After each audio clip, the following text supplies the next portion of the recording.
আমাদেরকে সবচেয়ে ভালোবাসেন আমাদের রব আল্লাহ। সত্যিকারের ভালোবাসার ডেফিনেশনটা হচ্ছে যে আপনি নিঃস্বার্থভাবে কাউকে ভালোবাসেন। আমাদের আশপাশে যারা আছে, যারা হালাল, ইভেন হালাল, আমার মা, আমার বোন, আমার বাবা, আমার স্ত্রী, আমার ছেলে, আমার মেয়ে, এদেরও যদি কখনো স্বার্থে আঘাত পড়ে, দেখবেন সেও আপনার পাশ থেকে সরে যাচ্ছে। এমন হয়নি কখনো? আপনার বন্ধু, আপনার ব্যবসার পার্টনার, আপনার বস, আপনার কলিগ, ওদের স্বার্থে আঘাত হলে ওরাও সরে যাচ্ছে পাশ থেকে, জিগরি দোষ সরে গেল পাশ থেকে, হয় না এমন? ভালোবাসা দুই প্রকার। বলেন কয় প্রকার? আমার সাথে বলেন, এখানে শেষ করে দিব 10টা মিনিট। ভালোবাসা কয় প্রকার? একটা হচ্ছে নিঃস্বার্থ ভালোবাসা। কি স্বার্থ? কোনো স্বার্থ নাই, নিঃস্বার্থভাবে ভালোবাসা। একটা হচ্ছে কোনো না কোনো স্বার্থ জড়িত আছে এমন ভালোবাসা। আপনার স্ত্রীর চাহিদাও যদি আপনি পূরণ করতে ব্যর্থ হন, দেখবেন স্ত্রীর সাথে আপনার গন্ডগোল লেগে যাচ্ছে, যদিও সে হালাল বৈধ। তাই না? এমন হয় না অনেক সময়?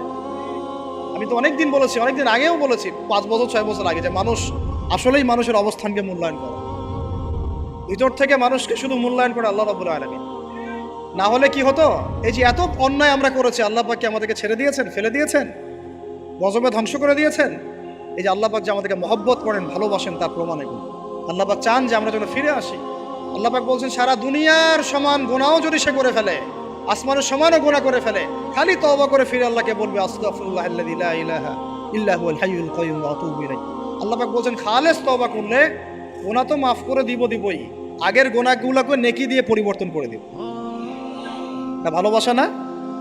আল্লাহ পাক সৃষ্টি করেছেন আমাদেরকে ভালোবেসে। কোরআন পড়েন, সূরা সদ পড়েন। সূরা সদের মধ্যে দেখবেন আল্লাহ বলছেন, খালাকতু বিয়াদি মা মানাআকা আল্লা তাসজুদা খালাকতু বিয়াদাই, মানে তুমি ইবলিস কেন তাকে সিজদা করলে না যাকে আমি নিজ হাতে সৃষ্টি করেছি? এটা মহব্বতের বহিঃপ্রকাশ না? আল্লাহ আমাদেরকে নিজ হাতে সৃষ্টি করেছেন। আল্লাহ পাকের হাত কেমন এটা আমরা ব্যাখ্যা করতে যাব না। এর হাতের অর্থ কি সেটাও ব্যাখ্যা করার, তাহবিল করার দরকার নাই। কোরআনে আসছে যেভাবে সেভাবে আমরা ঈমান রাখবো, ঠিক আছে ভাই? এখানে আবার অনেক তালগোল পাকায় ফেলে এবং বিভ্রান্ত হয়ে যায়, এদিকে যাওয়ার দরকার নাই। এখানে বোঝানো হচ্ছে আল্লাহ রাব্বুল আলামিন আমাদেরকে মহব্বত করে সৃষ্টি করেছে। এই পুরো সৃষ্টি জগৎটাই তো আল্লাহর মহব্বতের বহিঃপ্রকাশ। সবকিছু এত নিপুণভাবে চলতেছে, এটা মহব্বতের বহিঃপ্রকাশ না? আমি আপনাদেরকে নিয়ে যদি কোনোদিন কক্সবাজারের সৈকতে তারা দেখাতে পারতাম, তাহলে আমি বুঝাইতে পারতাম আপনাদেরকে যে এই মহাবিশ্বটা টিকে আছে কি। তারার মধ্যে একটা গাণিতিক ক্যালকুলেশন আছে যেটা সবাই জানে না। যারা একটু অ্যাস্ট্রোনমি নিয়ে পড়াশোনা করেছে তারা জানে। আপনার মানে মাথার বিবেকই উল্টায় যাবে যে এত সূক্ষ্মভাবে কিভাবে আল্লাহ রাব্বুল আলামিন এই মহাবিশ্ব সৃষ্টি করলেন। এক চুল এদিক ওদিক হলে পুরো বিশ্ব কায়নাত ধ্বংস হয়ে যায়। এটা কি আল্লাহ পাকের মহব্বতের পরিপ্রকাশ না? আল্লাহ পাক তো বরং বলেছেন পুরো সৃষ্টি পরিবারটাই আল্লাহর পরিবারের অন্তর্ভুক্ত। সুবহানাল্লাহ। এমনকি আল্লাহ পাক আমাদেরকে বলেছেন, তোমরা জমিনবাসীর সবার উপর রহম করো। ইরহামু মান ফিল আরদ ইয়ারহামুকুম মান ফিস সামা। তোমরা সবার উপর রহম করো, দয়া করো। দয়া, রহম, এটা তো মহব্বতের একটা অংশ। তোমরা সবার উপর দয়া করো, রহম করো, মহব্বত করো। এটা কি হবে? তাহলে আল্লাহ পাক আসমানে যিনি আছেন, আল্লাহ পাক তোমাদের উপর রহম করবে। আমরা সেই মহান সত্তার ভালোবাসার থেকে বের হয়ে হারাম এই যৌন ভালোবাসার দিকে যাওয়ার চেষ্টা করছি। আসলে এটা ভালোবাসা না, যৌনতা, এর দিকে যাওয়ার জন্য এইসব করছি। আল্লাহ পাক আমাদেরকে মাফ করে যেন হেদায়েত দান করেন। আল্লাহ পাক কত ভালোবাসেন এটা নিয়ে বলতে গেলে আজকে রাত শেষ হবে। দেখেন, আল্লাহ রাব্বুল আলামিন আদম আলাইহিস সালামকে সৃষ্টি করেছেন, করে সমস্ত নাম শিক্ষা দিয়েছেন। নাম মানে হলো ইলম। নাম মানে কি? ভালো না বাসলে আল্লাহ পাক কাউকে সবচেয়ে সেরা কিছু দান করেন। সূরা ৩ আল্লাহ পাক কি বলেছেন? ওয়া তিনি ওয়াজ জাইতুন, এগুলো শপথ করে, লাকাদ খালাকনাল ইনসানা ফি আহসানি তাকওয়িম। মানুষকে সবচেয়ে শ্রেষ্ঠ কাঠামো আল্লাহ পাক দিয়েছেন, দেন নাই? কাউকে যদি মহব্বত না করা হয়, তাকে আপনি সবচেয়ে সেরাটা কি দিতে পারবেন? আল্লাহ পাক আমাদেরকে মহব্বত করেন, ভালোবাসেন, এবং আল্লাহ চান আমরাও যেন তাকে মহব্বত করি, তাকে ভালোবাসি। এবং আমরা যদি কাউকে ভালোবাসি, আল্লাহর জন্য ভালোবাসবো। কাউকে ঘৃণা করি, আল্লাহর জন্য ঘৃণা করি। মহব্বত আল্লাহর জন্য, ঘৃণাও কার জন্য? আল্লাহর জন্য। আল্লাহ পাক সমস্ত ইলম শিক্ষা দিলেন, এটা কি ভালোবাসার বহিঃপ্রকাশ না? নূহ আলাইহিস সালামের কওম দীর্ঘদিন আল্লাহর কথা শুনে না, আল্লাহ পাক সবর করলেন, ধৈর্য ধরলেন, গজব দিলেন না, শেষ পর্যায়ে গিয়ে আযাব দিয়েছেন। এই যে আল্লাহ পাক সুযোগ দেন, সময় দেন, এটা কি আল্লাহ পাকের ভালোবাসা, দয়া না? এরকম প্রত্যেকটা কওমের ক্ষেত্রে হয়েছে। আমি তো ফিল করলাম এই ভালোবাসা নিয়ে ঘাটাঘাটি করতে গিয়ে, যে আসলে আল্লাহ পাক যে আমাদেরকে সবচেয়ে বেশি মহব্বত করেন, তার সবচেয়ে বড় নিদর্শন কি জানেন? আমাদের কাছে আল্লাহ রাব্বুল আলামিন আল কোরআনের মতো কিতাব নাজিল করেছেন, আর আমাদেরকে আল্লাহ পাক নবী মুহাম্মদ সাল্লাল্লাহু আলাইহি ওয়াসাল্লামের উম্মত বানাইছেন। আল্লাহ পাক যে নবী মুহাম্মদ সাল্লাল্লাহু আলাইহি ওয়াসাল্লামকে এই দুনিয়াতে পাঠিয়েছেন না, এটাই সবচেয়ে বড় মহব্বত, সবচেয়ে বড় রহমত। কারণ তার সুন্নতে এমন কিছু নাই যেটা আপনি খুঁজে পাবেন না। আর তিনি আমাদেরকে যে মহব্বত করতেন, মুহাম্মদ সাল্লাল্লাহু আলাইহি ওয়াসাল্লাম আমাদেরকে যে মহব্বত করতেন, তিনি আমাদেরকে বলতেন যে আমরা তার ভাই। আমরা তার কি ভাই? মানে কি মায়ের পেটের ভাই? এটা বোঝানো হয় না। একটা হাদিসে তিনি বলেছেন আমি তো পিতৃতুল্য। তার মানে কি সত্যি সত্যি বাবা সন্তানের সম্পর্ক? রুহানি পিতা। তিনি কি ইমাম নন? তিনি ইমাম, তিনি নেতা, তিনি আমাদের শিক্ষক, তিনি নবী। তো তিনি আমাদেরকে যে মহব্বত করতেন, তিনি একদিন বলছিলেন নবী সাহাবীদের সামনে, কাশ আমি যদি আমার ভাইদেরকে দেখতে পেতাম। সাহাবীরা বলছেন, ইয়া রাসূলুল্লাহ, আমরা কি আপনার ভাই না? তখন নবীজি বলছেন, না, তোমরা আমার সাহাবী। আমার ভাই তারা যারা আমাকে না দেখেই আমার প্রতি ঈমান নিয়ে আসবে। প্রত্যেক নবীকে আল্লাহ পাক একটা দোয়া করার চান্স দিয়েছে। কয়টা ভাই? এমন একটা দোয়া যেটা করলে আল্লাহ পাক কবুল করবেনই করবেন। করলে আল্লাহ পাক কি করবেন? অবশ্যই কবুল করবেন। নবী সাল্লাল্লাহু আলাইহি ওয়াসাল্লাম বলছেন যে সমস্ত নবী এই দোয়াটা পৃথিবীতে করে ফেলেছে। আমি এই দোয়াটাকে মুলতবি রেখেছি যে কাল কিয়ামতের মাঠে আমি আমার উম্মতের জন্য সুপারিশ করব ইনশাআল্লাহ।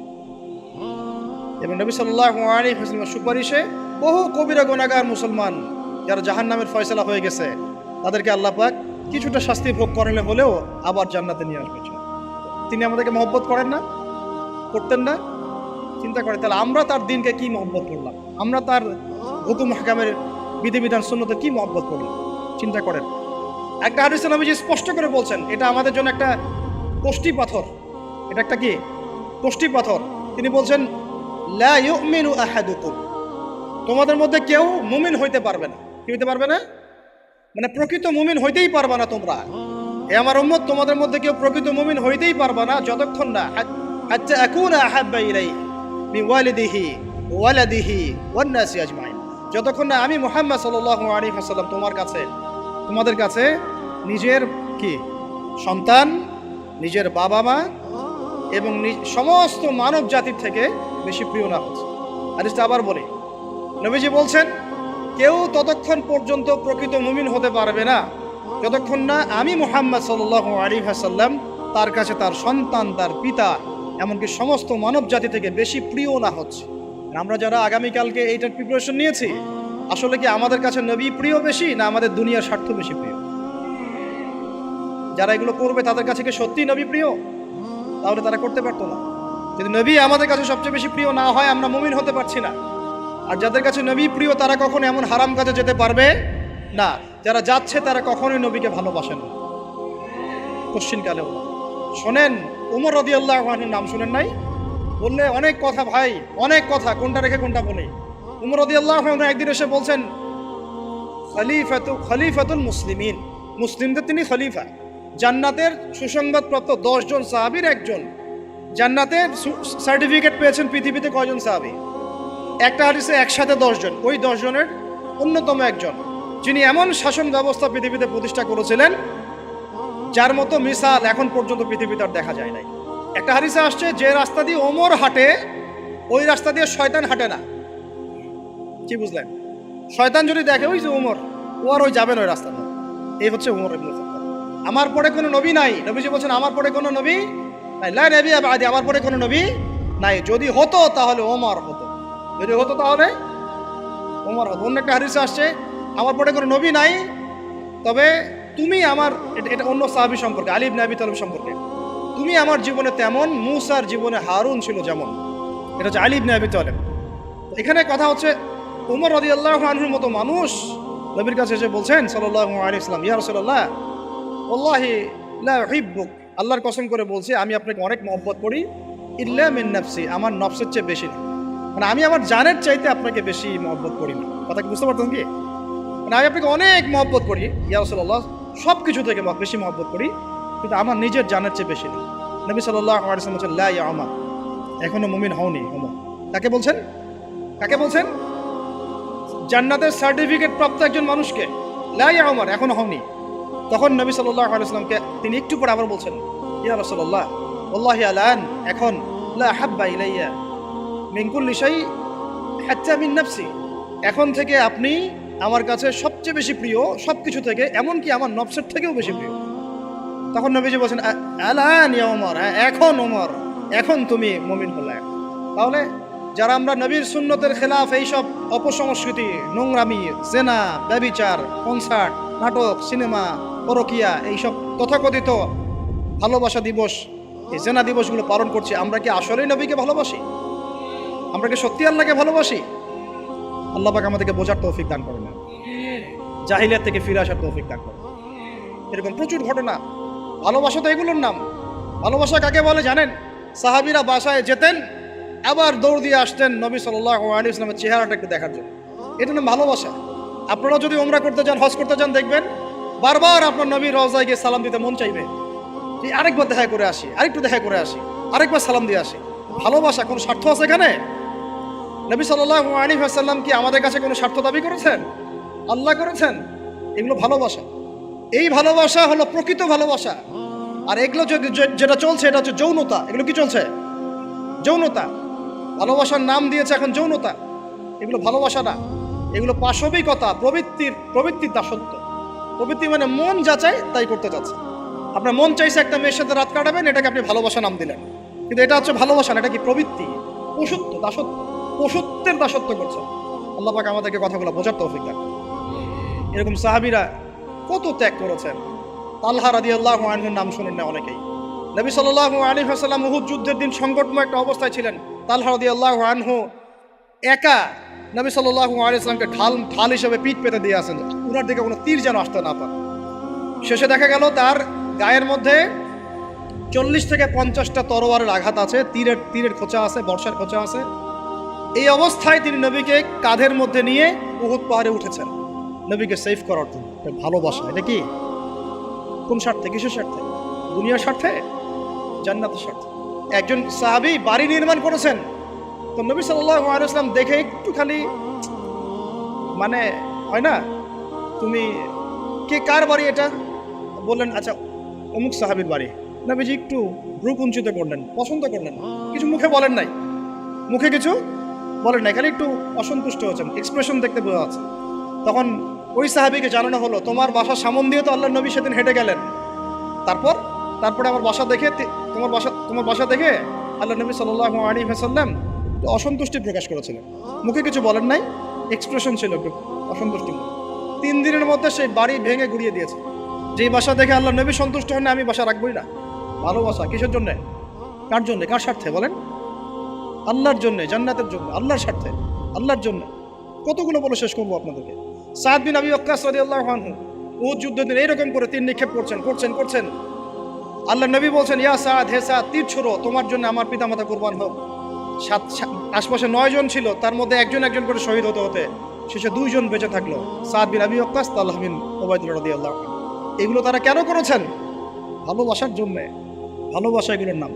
কতগুলো বললে শেষ করবো আপনাদেরকে বলেন। নবী সাল্লাল্লাহু আলাইহি ওয়াসাল্লামের কাছে একজন সাহাবী আসেন ইসলাম কবুল করতে এসে হাতের মধ্যে কিছু বালা, আংটি থাকে না, এগুলো ছিল, এগুলো খুলে ফেলে দিয়েছেন নবী সাল্লাল্লাহু আলাইহি ওয়াসাল্লাম, খুলে ফেলে দিয়েছেন। তো একটা খুব দামি সোনার আংটি ছিল। ফেলে দেওয়ার পরে অনেকে বলছে, তুমি তো এখন মুসলিম হয়েছো, ইসলাম কবুল করেছো, তো আচ্ছা ঠিক আছে, ওইটা না হয় নবীজি পড়তে নিষেধ করেছেন, তুমি ওইটা নিয়ে বিক্রি করে দাও, বিক্রি করে না হয় ওই টাকা দিয়ে অন্য কিছু করো। তুমি বলছেন, কখনো না, আমার হাত থেকে আল্লাহ নবী খুলে একটা জিনিস ফেলে দিয়েছেন, আমি সেটা আবার নিতে যাবো? কিসের জন্য এগুলা? এটা ভালোবাসা, মহব্বত। আল্লাহ পাক এটাই কোরআনে বলছেন, কুল, আপনি হে নবী আপনি বলে দিন, ইন কুনতুম তুহিব্বুন আল্লাহ, তোমরা যদি আল্লাহকে মহব্বত করেই থাকো, আল্লাহকে সত্যিকার অর্থে ভালোবেসেই থাকো, ভালোবাসা দাবি করেই থাকো, ফাত্তাবিউনি, তাহলে নবীর আনুগত্য করো, ইউহিব্বুকুমুল্লাহ, তখন আল্লাহ তোমাদেরকে ভালোবাসবে, ওয়া ইয়াগফির লাকুম যুনুবাকুম, তোমাদের সব গুনাহ আল্লাহ মাফ করে দিবেন, আল্লাহু গফুরুর রহিম। এই হলো ভালোবাসা। ভালোবাসা মানে কি? ভালোবাসা মানে হচ্ছে আস-সামউ ওয়াত তাআ, আমি নবী এবং আল্লাহ এবং তার রাসূলের কথা শুনবো এবং আনুগত্য করব, শুনবো, এবং এর নাম ভালোবাসা। শুনবো, আনুগত্য করবো। তাহলে আমরা কি শুনবো, কি আনুগত্য করবো?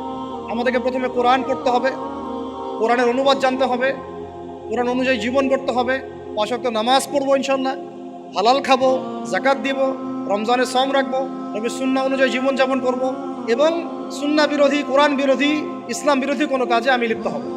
এই তো ভালোবাসা। এই ভালোবাসা যদি বহিঃপ্রকাশ ঘটাতে আমরা ব্যর্থ হই, নিজেও ধ্বংস হব, পরিবারও ধ্বংস হবে, আমাদের পরের প্রজন্ম ধ্বংস হবে, সমাজও ধ্বংস হবে।